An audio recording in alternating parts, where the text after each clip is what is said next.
போக்குவரத்து கழகத்துல இனி ஆட்கள் வந்து எடுக்கிறதே மாட்டாங்க. ஓகேங்களா?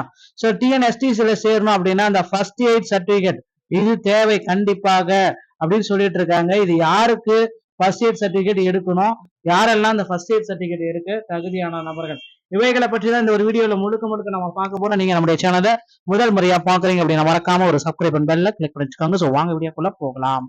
தமிழக அரசு போக்குவரத்து கழகத்துல டிரைவர் கம் கண்டக்டருடைய பணியிடங்களை நிரப்புறதுக்காக கடந்த 2025ஆம் ஆண்டிலிருந்தே 3274 பேருக்கு அழைப்பு விடுக்கப்பட்டது. அதுல வந்து பாத்தீங்கன்னா தற்சமயம் ஒரு 2500 பேர் வந்து ட்ரைனிங்ல இருக்காங்க, பணியமர்த்தப்பட்டிருக்காங்க.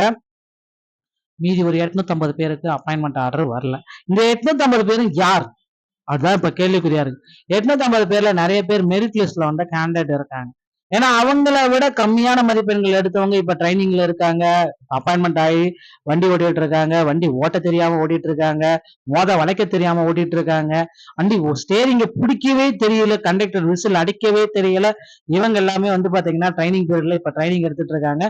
இது எங்கேயாவது நீங்க ட்ரைனிங் அந்த பஸ்ஸை ஓட்டுநர் நடத்துனர் பள்ளி பஸ்ஸை பாத்தீங்கன்னாலே தெரியும், அந்த அளவுக்கு மோசமா ஓட்டுறாங்க. நல்ல எக்ஸ்பீரியன்ஸ் 10 வருஷம் எக்ஸ்பீரியன்ஸ் ஆன டிரைவர் வெளியே நின்று வேடிக்கை தான் பாக்குறாரு தவிர அவருக்கு அப்பாயின்மெண்ட் ஆர்டர் வந்தது கிடையாது. இதுதான் இப்ப இருக்கிற சுச்சுவேஷன், போக்குவரத்து கழகத்துல இருக்கிற சுச்சுவேஷன்.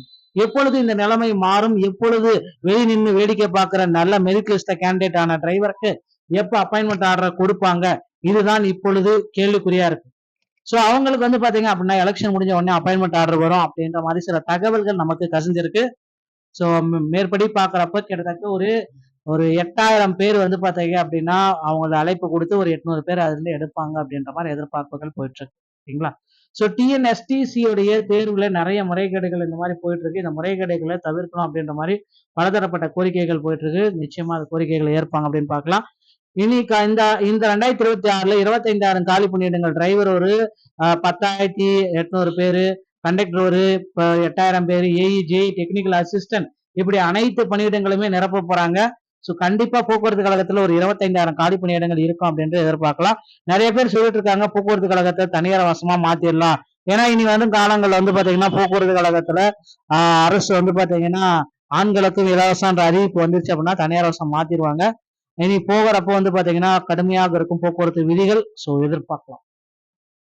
ஸோ போக்குவரத்து கழகத்துல நீங்க ஜாயின் பண்ணணும் அப்படின்னா உங்க அருகாமையில் இருக்க ஆர்டிஓ அளவு தனிக்கு டிரைவிங் லைசன்ஸ் பட்ட கண்டக்ட் லைசன்ஸ் எடுத்து வச்சுக்கோங்க. டிரைவிங் லைசன்ஸ் எடுக்கணும் அப்படின்னா ஈஸி. கண்டக்ட் லைசன்ஸ் எடுக்கணும் அப்படின்னா கண்டிப்பா உங்களால ஃபர்ஸ்ட் எய்ட் சர்டிஃபிகேட் வாங்கினா மட்டும் தான் கண்டக்ட் லைசன்ஸ் எடுக்க முடியுங்க.